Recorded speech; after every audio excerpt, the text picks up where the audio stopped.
The following is a presentation of the Belly Up Sports Media Network.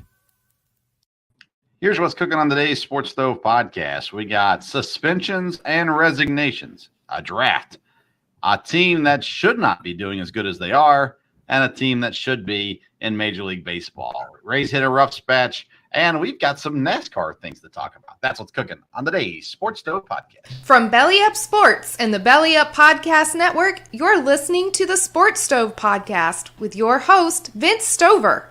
Hey, good looking, what you got cooking? How's about cooking something up for me?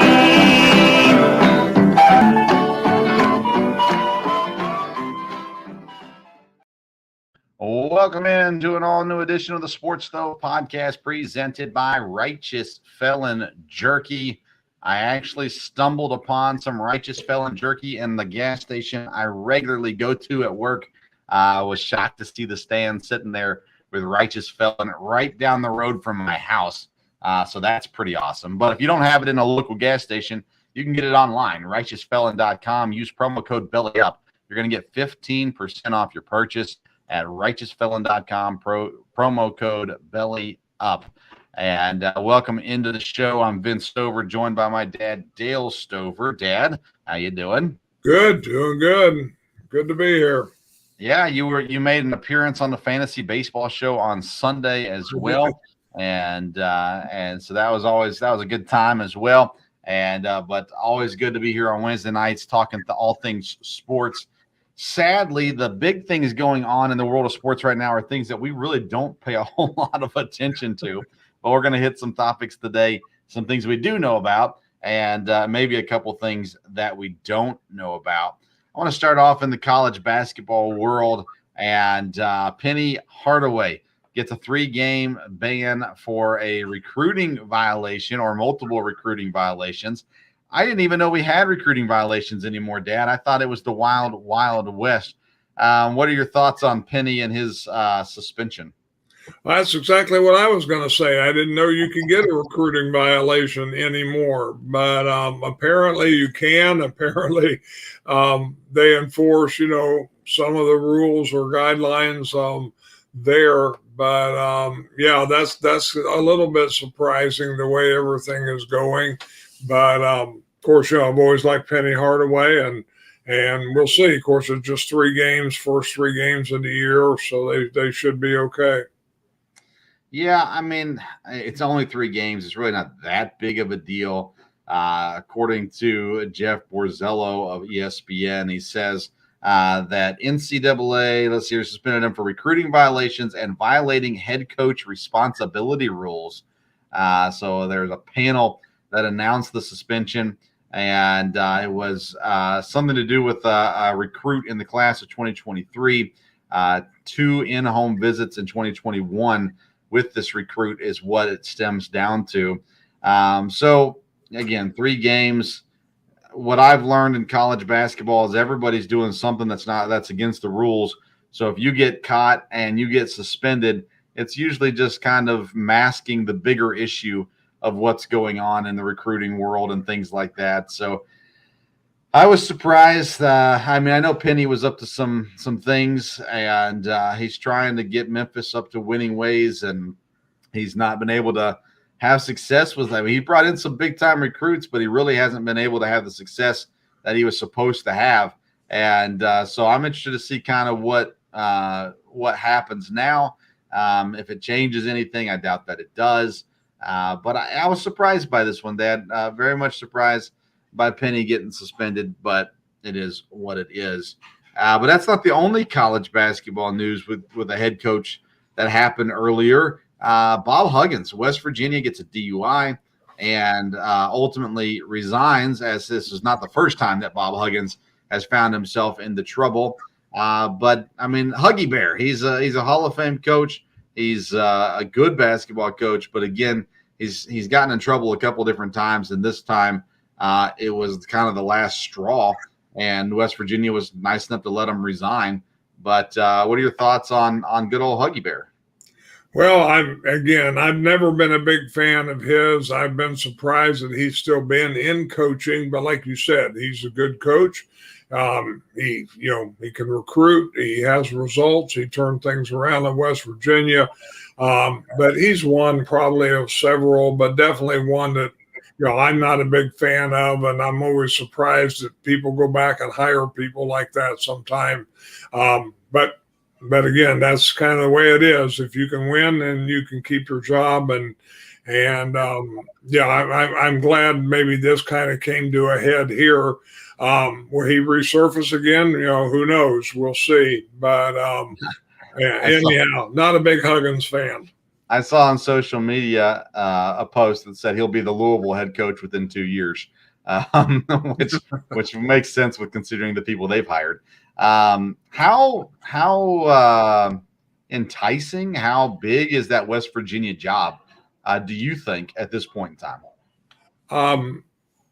Well, West Virginia, of course, has a very loyal and rabid fan base, so I think it's a good job.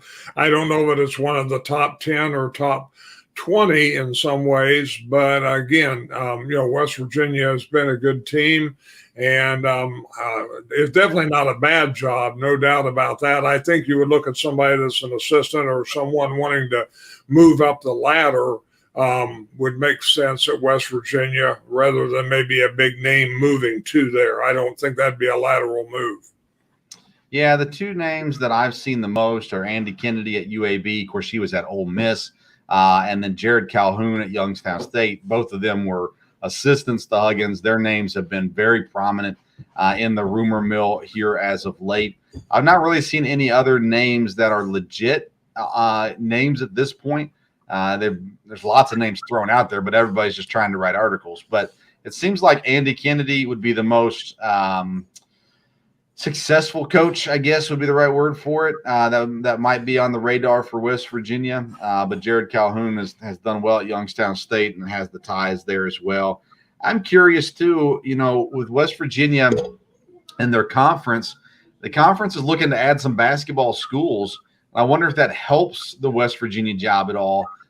For instance, if a UConn joins the conference, well, now your basketball is completely different, and maybe that helps draw in a bigger name than what would be there otherwise. Do you think that plays any role into it at all?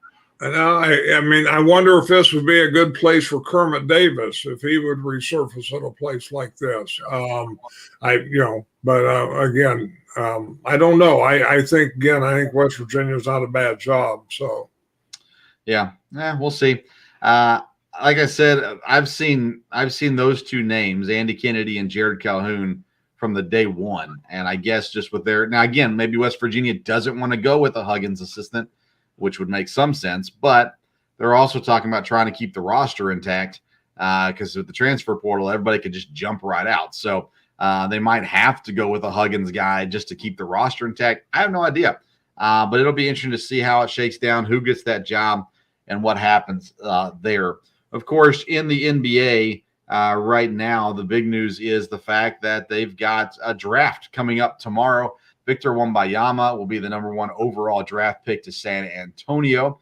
Now, me and Dad we don't cover the NBA on a regular basis. We won't pretend to know a lot about what's going on here outside of the fact that we know Victor's going 1. We know that Scoot or Miller's going 2 and 3. So it'll be interesting to see how it shakes down. There's all kinds of trade talks with Damian Lillard possibly going somewhere else. James Harden still, everybody assumes he'll land back in Philadelphia. But there's a lot of names out there right now. Zion Williamson even possibly as a trade. So it'll be interesting to see kind of what goes down with all that. We're expecting a lot of trades in the coming hours, really, as well. So it looks like the Nuggets made a trade with the Pacers to get first-round pick for this season as well. So there's things happening right now. It'll be interesting to see how it all shakes down. I love the draft. Even if I don't watch the NBA like I used to, I still love the draft, love off-season stuff. And being a former diehard Phoenix Suns fan and following Kentucky basketball, I was intrigued with the trade this week that's not officially official yet, but it's a done deal with Brad Beal going to Phoenix, joining Kevin Durant, DeAndre Ayton, and Devin Booker. And that leaving Chris Paul kind of out in the wind. Technically, he's a Wizard at the moment, but the expectation is he won't ever put on a jersey in Washington. He'll end up somewhere else.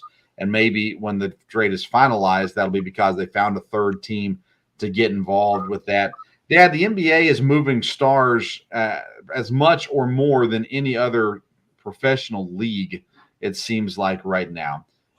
Do you think that's a good thing, a bad thing, or it doesn't matter at all?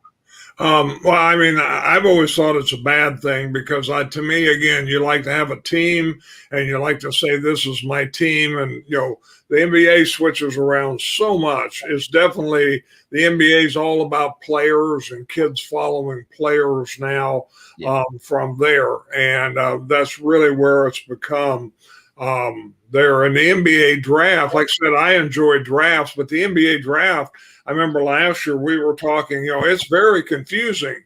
Yeah. You don't know when the draft's done. Now, where's everybody at, and who traded with who, and it's just not a real cut and dry type of thing. So yeah, I'll be interested to watch and see, who the Celtics get and different things like that. But yeah, and what I was hearing today, some nationally, was there could be a lot of trades, people trading up. Some teams make more sense for them to get the draft picks. Other teams might not benefit as much to turn things around from using the draft pick.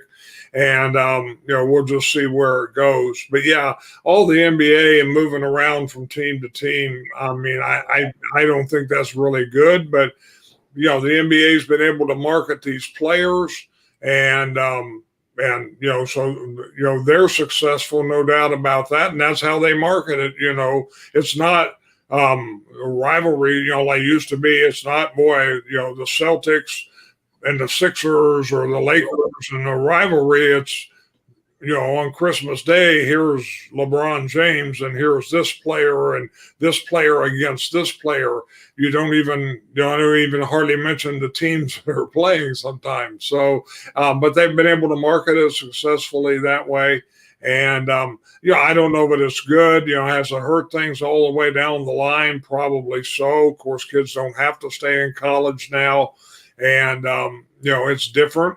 It probably hasn't hurt college basketball. March Madness is still a big thing, but it's definitely changed the landscape of college basketball. And now with the transfer portal, college is getting a little bit like the pros as far as people switching around from team to team there. Yeah. So a couple of things on what you just said. First of all, yeah, I mean, that's the way it is now. Kids grow up as fans of a player, not fans of a team. And I don't like that. I think you need to support a city, support a team, whatever. But you do what you do, and it is what it is. So, that's the way it works now. But you mentioned something too that I actually thought about earlier today. And it was the fact that I think we're done talking about high schoolers coming to the NBA right away. That was a big talk just a year or two ago. But now that the NIL is out there, there's no reason to rush kids into the pros because they can make their money in college, or they can go to the G League as well. So I don't think we're going to have high school players jump directly into the NBA anytime soon. What it has done, though, is made that transfer portal even crazier because now you got guys that are looking for better opportunities, looking for more playing time or more visibility or whatever it may be. And part of that I'm okay with. Part of it still just irks me. I just don't understand why we can't commit to something and stick to it. And I really feel like it's important that I think we're losing something in the generation that's coming up without commitment. And I think it's going to hurt long term as well. But that being said, your Boston Celtics are working on a trade to acquire Kristaps Porzingis from Washington, sending Malcolm Brogdon to the Clippers. And basically the Wizards just getting expiring contracts and draft picks as they are tanking this coming season as well. So there will be, I think they're going to see a lot of trades. I think we're going to see a lot of movement here in the next 24 hours in the NBA. And that's the kind of stuff that I like to watch and pay attention to and kind of see what goes down with all of that. This Victor Wembanyama, Dad, I'm guessing you haven't seen much of him.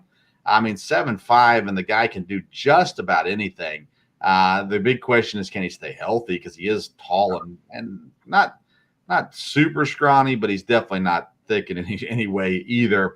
And he's going to San Antonio, a place where Coach Popovich has had success with tall guys, big guys, and general success. You add him to a team that's down there. I love Keldon Johnson in San Antonio, so I'm excited to see that fit, and we'll see how it shakes down. But you're right; it's all marketed as individual versus individual, not team versus team. And it would be nice to kind of stir up some nasty rivalries again. It's been a long time since we had a good nasty rivalry in the NBA between teams that just absolutely hate each other. Draymond Green's another player. He opted out of his contract. He's a free agent. So what will he do? Will he re-sign with Golden State? Will he go somewhere else? Who knows? Bobby Brown, he's declined his option with the Nuggets. He's a free agent. He's probably going to get paid somewhere. And then what will Miami do to try to add to their team to get them over that next hump is a big question mark as well.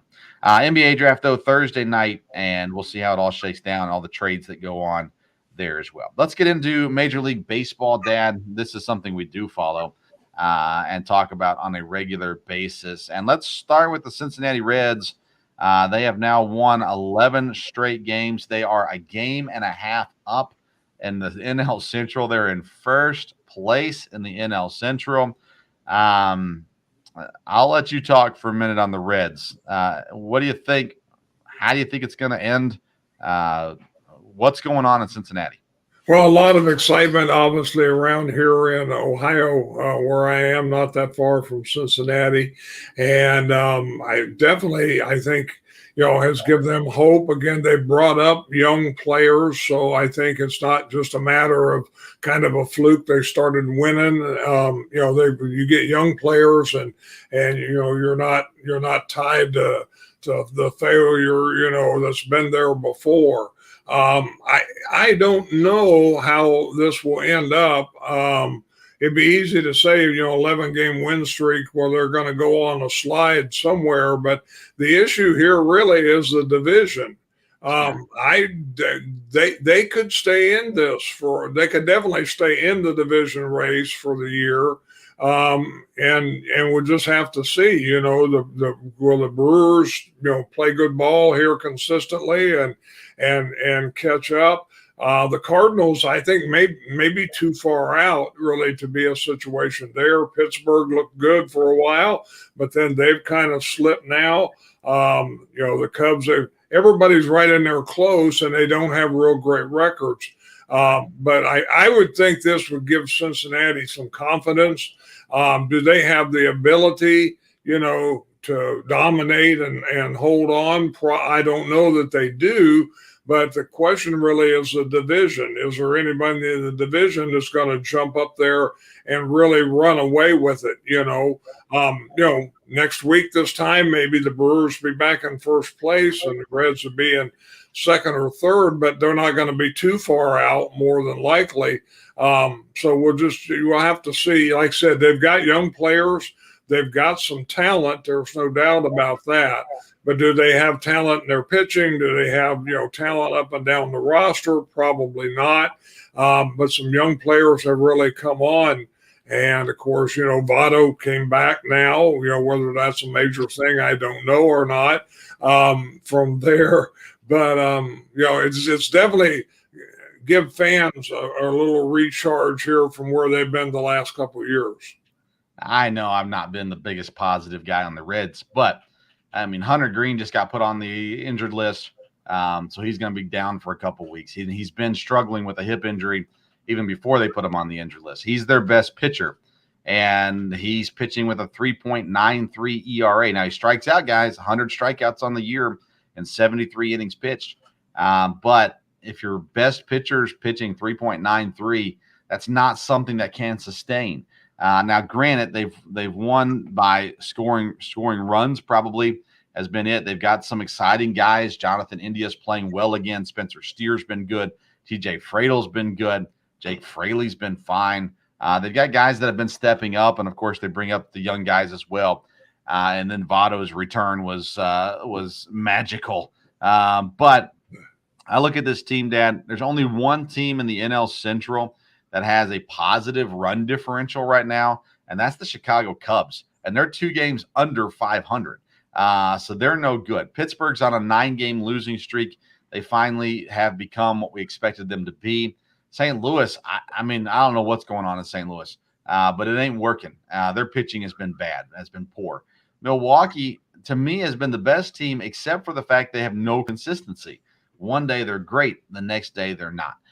So a lot of struggle there as well. You look at the Reds, though. They've done it with a variety of different teams. Now, they kind of landed at the right time, right? So they beat the Cardinals, which I think they started their win streak actually, against the Cardinals.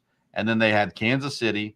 Then they had Houston, which is a good one. Now they're in Colorado, are playing Colorado. So those are, except for the Astros, those teams stink. And so they got the Braves coming up next. Then Baltimore follows that. Then San Diego follows that.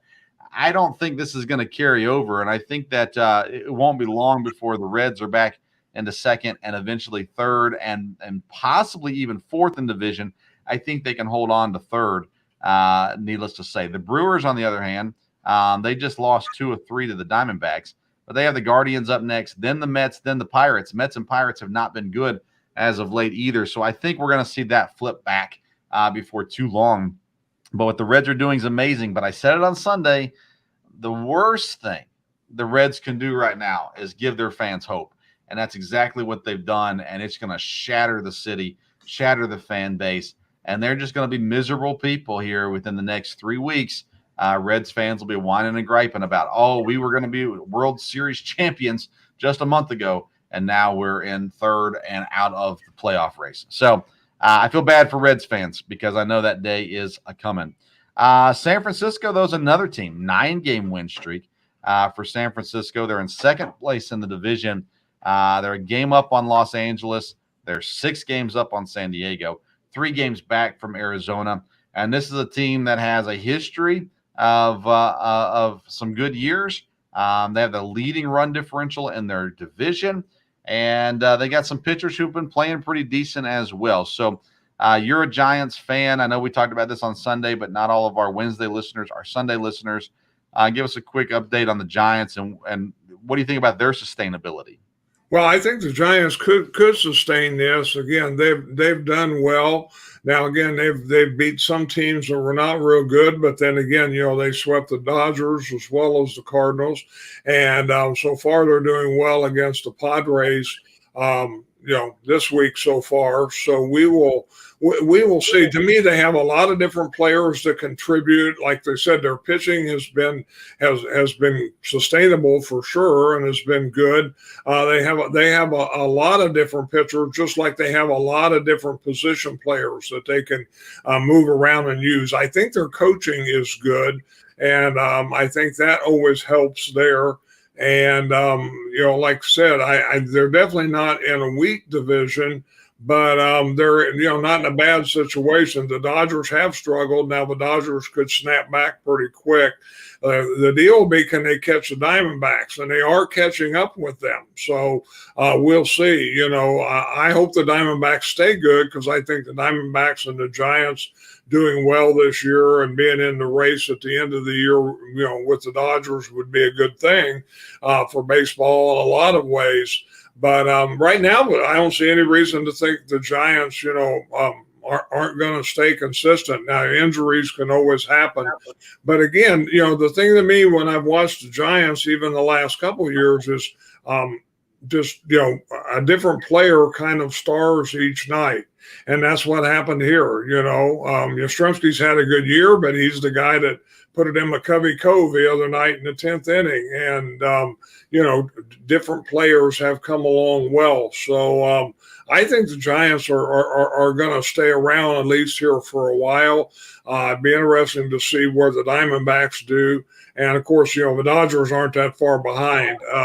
San Diego has really struggled, and I don't know that they're going to be able to catch up. I mean, you look at their lineup, they've surely got the talent, but something is just not meshing there. So we'll see.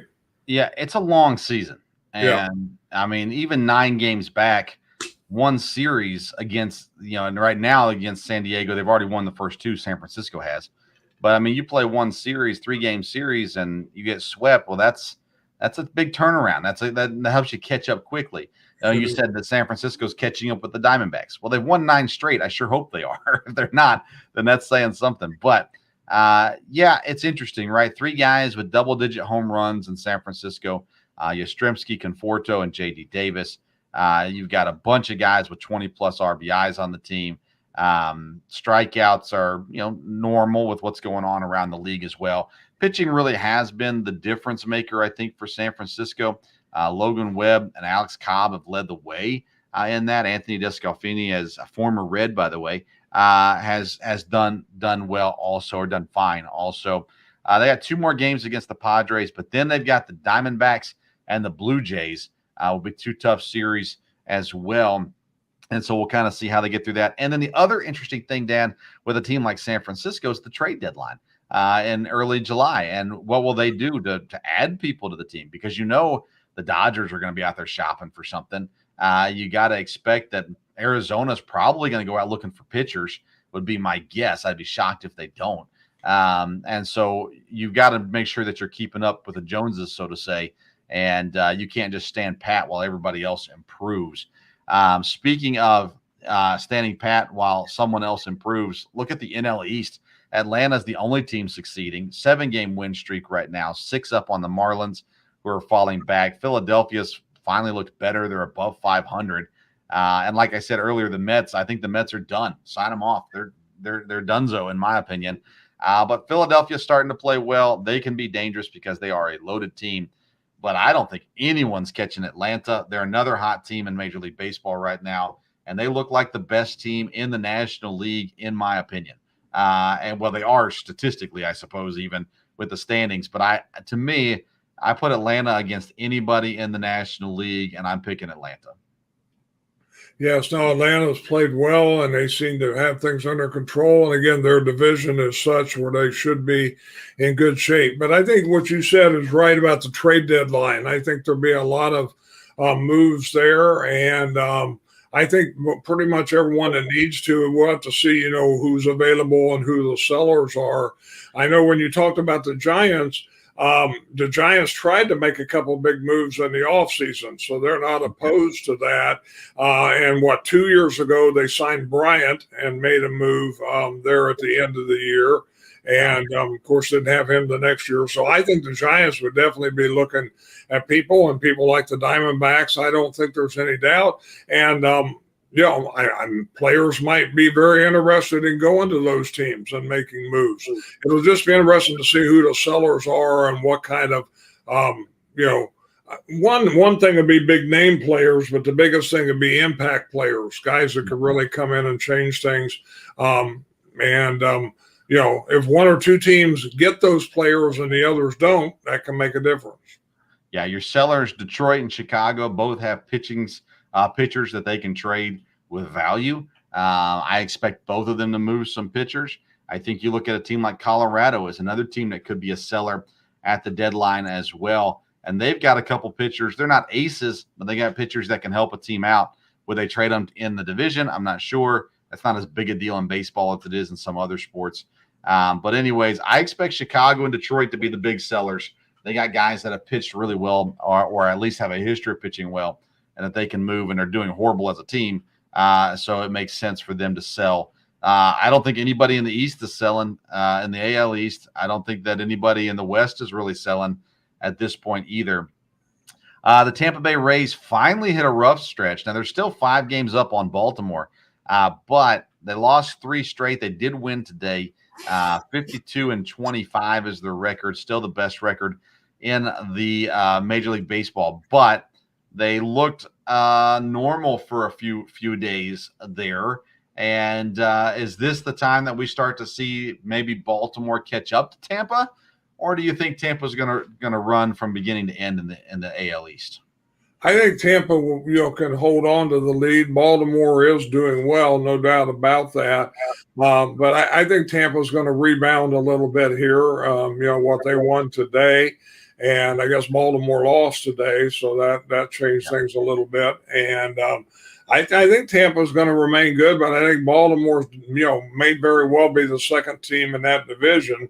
Which is a little surprising, but I think that's very possible. So I'll give you this. Baltimore just does not have the pitching. And if they don't address it, they're not going to last this season. I like them. I like what they're doing. I think there's a lot of great things there. They've got to find a way to add some pitchers. That being said, I do think Tampa runs from beginning to end in first place in the East. I think Toronto is the team that ends up second in the East when it's all said and done, because Toronto has everything they need to do so. They've got the offensive guys. They have the pitching staff, both the rotation and the bullpen. New York, the Yankees, they just don't have the pitching staff. They've got the offense. They do not have the pitching staff. And Boston is, in my opinion, the last place team in the East. Now, listen, they're 4 games above 500. They're not a bad team by any stretch of the imagination. They would be first place in the Central.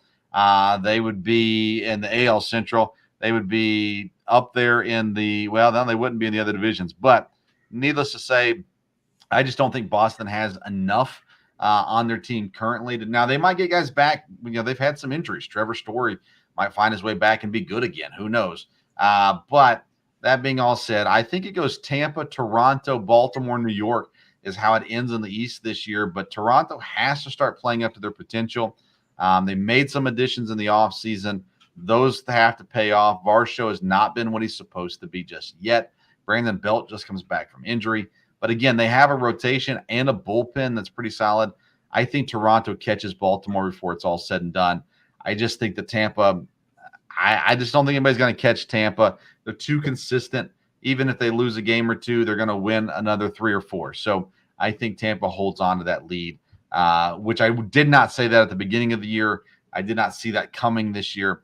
But Toronto and New York underachieving, and Tampa with that hot start, they got off to a good lead in the division and have looked pretty solid there. I know we'll talk more about it when we get closer to the trade deadline, but when you talk about sellers, now this team doesn't have pitchers, but like a team like the Cardinals, they don't normally, rebuild or anything. Do you think there's a chance? They've got some older players. They've got some really good players. Do you think they will you think they would move anybody? I don't think so. And they wouldn't move the big guys. They wouldn't move Goldie. They wouldn't move Arenado. Their issue's pitching too. And if they can get 1 or 2 pitchers going, then it changes things for St. Louis. Maybe this year is out just because of how poorly they started. But this is a team that's not far off. Like they really aren't. And in a division that's not that good, there's no reason for them to sell because they've got guys that are studs. And their pitching, though, is so bad. They really failed in adding pitchers this offseason, and it just has not worked for them. The guys that they thought if their pitching was okay, that they would be fine. Well, the problem is their pitching isn't okay. Their pitching is horrible, and that's crushed them. But I do not think St. Louis is going to be sellers. Not saying they wouldn't move anybody, but I don't think they're moving Goldschmidt. I don't think they're moving Arenado. They're not moving Walker, who's the newest piece there in St. Louis. They might try to, but they might have to move people to get a pitcher. They might have to go find somebody. But at this point, no, I don't think so. And I will look into that. Maybe that's a topic for next week or weeks to come down the road, buyers and sellers. To me, it's Detroit and Chicago. Those are the teams you got to look at. They got talent, and you can go out and pluck some guys there. Those are the big sellers. Seattle's another team, Dad. They haven't been what they're supposed to be. Do they start to blow things up? They're going to try to make a run at Shohei Ohtani, although I think Ohtani stays in the Angels. But they're going to make a run at it at some point. Maybe they start to blow things up a little bit, try to create something. Maybe they offer a ridiculous package to Los Angeles to try to get Shohei Ohtani. I mean, who knows? But to me, Detroit and Chicago are the sellers. The White Sox are the sellers. Everybody else is kind of in that odd spot of, maybe a guy or two, but nothing major going on. Okay. Any other baseball things you want to talk about?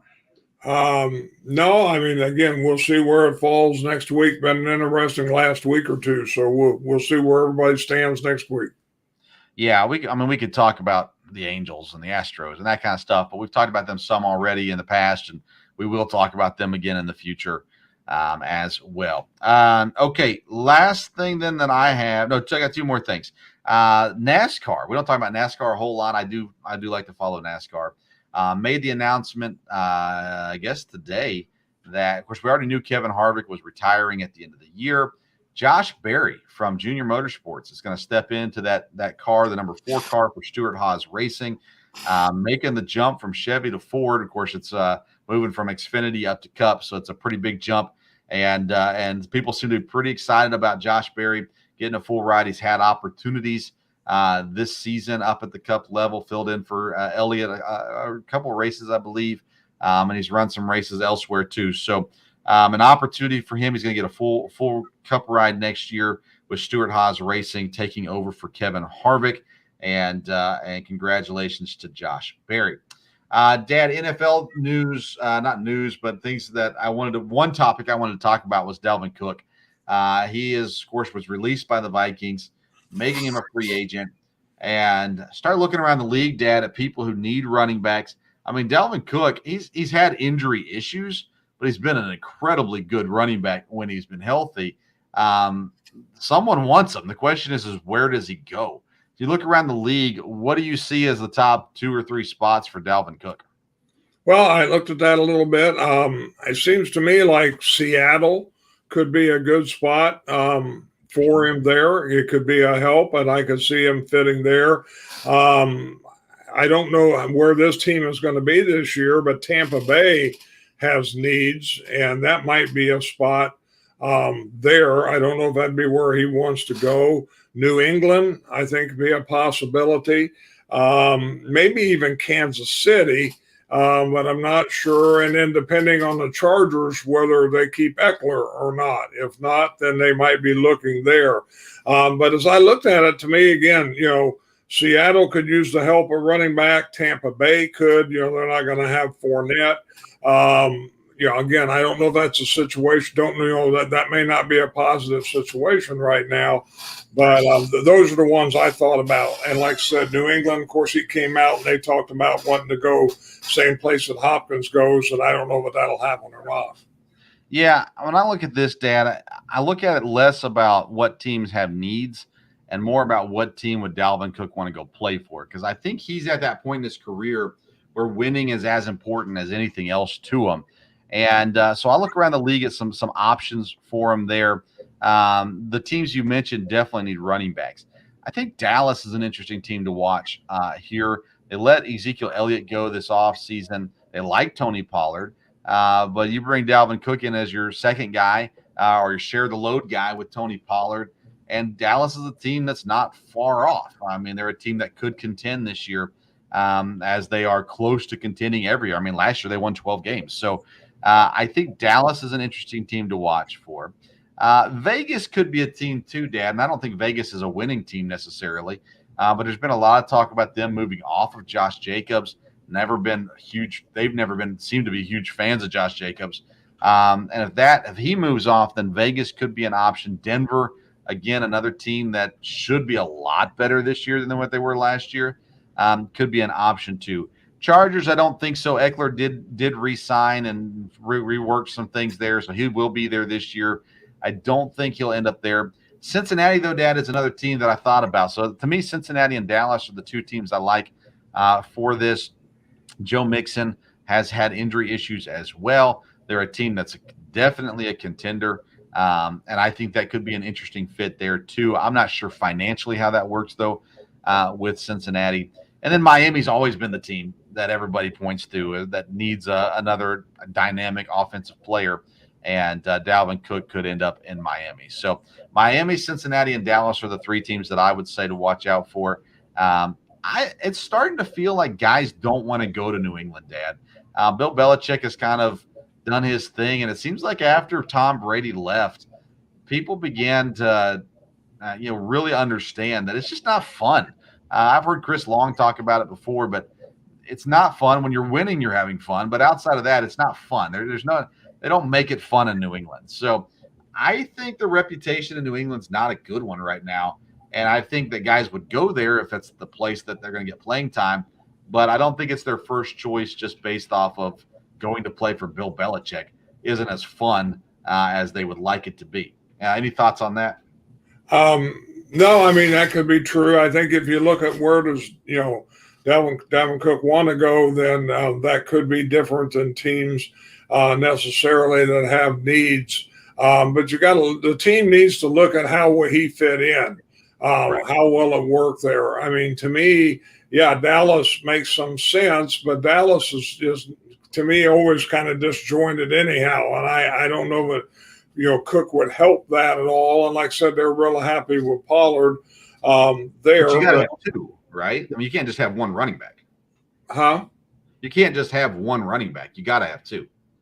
True. But you got to have two that are going to kind of work together and be able to be, interchangeable there. And maybe Cook could do that. Cook, that wasn't really the way he was at Minnesota. When he was healthy, he was the guy and one of the main guys. So, we'll see. That could be a look there at Dallas or a couple of the other teams, you mentioned.